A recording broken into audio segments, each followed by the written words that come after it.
33వ కీర్తన కదా, మరలా 18వ వాక్యానికి వద్దాం రండి. కరువులో వారిని సజీవులుగా కాపాడుతాను అన్నాడా లేదా? 33:18 చదువు. కరువులో వారిని సజీవులనుగా కాపాడుటకు యెహోవా దృష్టి అదనమాట. కరువులో వారిని ఎలా కాపాడాడట? సజీవులుగా కాపాడాడంట.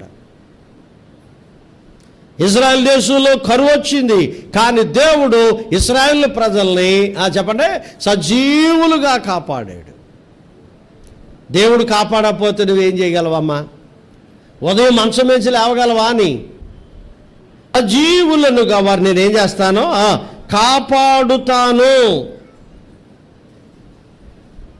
సజీవులుగా వారిని భద్రపరుస్తాను.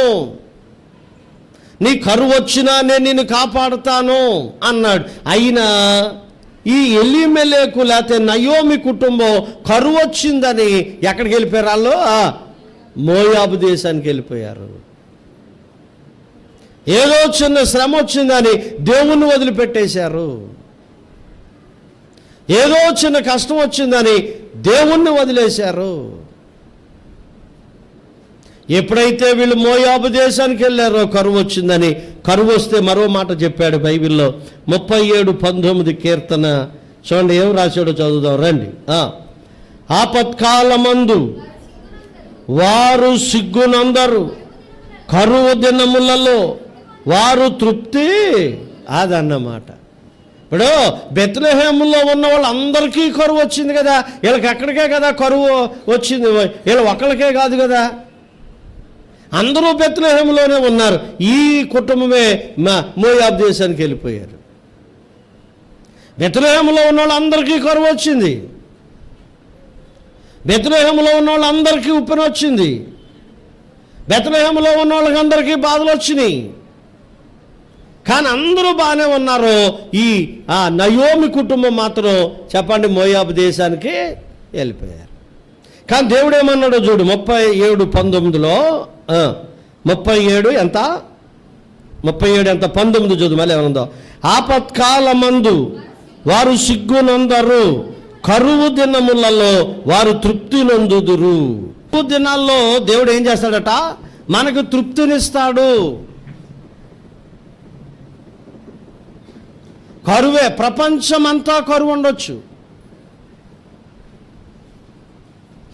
దేశంలో కరువు ఉండొచ్చు, కానీ దేవుడు ఏం చేస్తాడట? మనకి ఆ కరువులో దేవుడు మనల్ని తృప్తిపరుస్తాడట. ఒకవేళ ఈ వచనం తెలియక ఏమండే ఆ నయోమి కుటుంబం బెత్లెహేము మోయాబు దేశానికి వెళ్ళిపోయారేమో. ఈ వచనం తెలియక లేకపోతే దేవుడు అర్థం కాక అందరూ బెత్లెహేములోనే ఉన్నారు, అందరూ బెత్లెహేములోనే నివాసం చేస్తున్నారు, అందరూ బెత్లెహేములోనే ఉన్నారు, కానీ ఈ కుటుంబం మాత్రం మోయాబు దేశానికి వెళ్ళిపోయారు. నువ్వు కూడా అలాంటి దానిగా ఉన్నావేమో, నువ్వు కూడా భక్తిలో సల్లారిపోయావేమో, నువ్వు కూడా భక్తిలో నీరసపడిపోతున్నావేమో. ఈ రోజుల్లో క్రైస్తవ్యం లేదండి, యేసు లేని క్రైస్తవులు ఉన్నారు, యేసు లేని సంఘాలు ఉన్నాయి. ఒకసారి మిమ్మల్ని మీరు ఆలోచించుకోండి. మీరు ఎందుకు వస్తున్నారు? ఏమి నేర్చుకుంటున్నారు? మీరు ఏమన్నా మారుతున్నారా? మార్పు ఏమైనా వచ్చిందా? లేకపోతే కూర్చుని వెళ్ళిపోతున్నారా?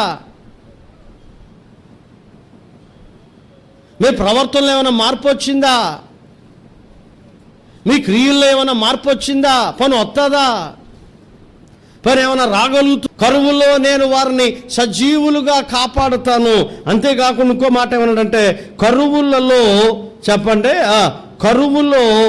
కరువు దినములలో వారిని తృప్తి పొందిస్తానన్నాడు. నా మాట విను. ఏలియా కాలంలో కరువు వచ్చిందా లేదా? మాట్లాడరేటండే. ఏలియా కాలంలో కరువు వచ్చిందా లేదా? ఎన్ని రోజులు కరువు వచ్చింది? 3.5 సంవత్సరాల కరువు వచ్చింది. 3.5 సంవత్సరాల కరువు వచ్చింది. ఆ కరువులో ఏలియాని దేవుడు పోషించాడా లేదా? ఆ కరువులో సారేపతి విధవరాలను దేవుడు తృప్తిగా పోషించాడా లేదా? కరువు వచ్చిన ఇశ్రాయేలు ప్రజల్ని ఏమంటే తృప్తిగా పోషించాడా లేదా? మరి కరువు వచ్చిందని వీళ్ళేంటంటే దేవుణ్ణి విడిచిపెట్టి, దేవుని సన్నిధి విడిచిపెట్టి ఆ మోయాబు దేశానికి వెళ్ళి భ్రష్టులు అయిపోయారు. మీలో ఎవరైనా అలాంటి వాళ్ళు ఉంటే సరి చేసుకోండి. మీలో ఎవరైనా ఇలాంటి వాళ్ళు ఉంటే నీ జీవితాన్ని సరి చేసుకో, మీ ప్రవర్తన సరి చేసుకో, నీ లక్షణాన్ని సరి చేసుకో, నీ బుద్ధిని సరి చేసుకో, నీ గుణాన్ని సరి చేసుకో, నీ ప్రవర్తన సరి చేసుకో. వస్తున్నావు పోతున్నావు వెళ్తున్నావు, ఇంకెప్పుడన్నా నీకు బుద్ధి వచ్చేది? నాకు అర్థం అవుదా? ఎన్ని సంవత్సరాలు బట్టి బాధ ఉంటున్నా మీకు ఎప్పుడు బుద్ధి వస్తుంది? అసలు బుద్ధి ఏమైనా వచ్చిందా అని మనకి,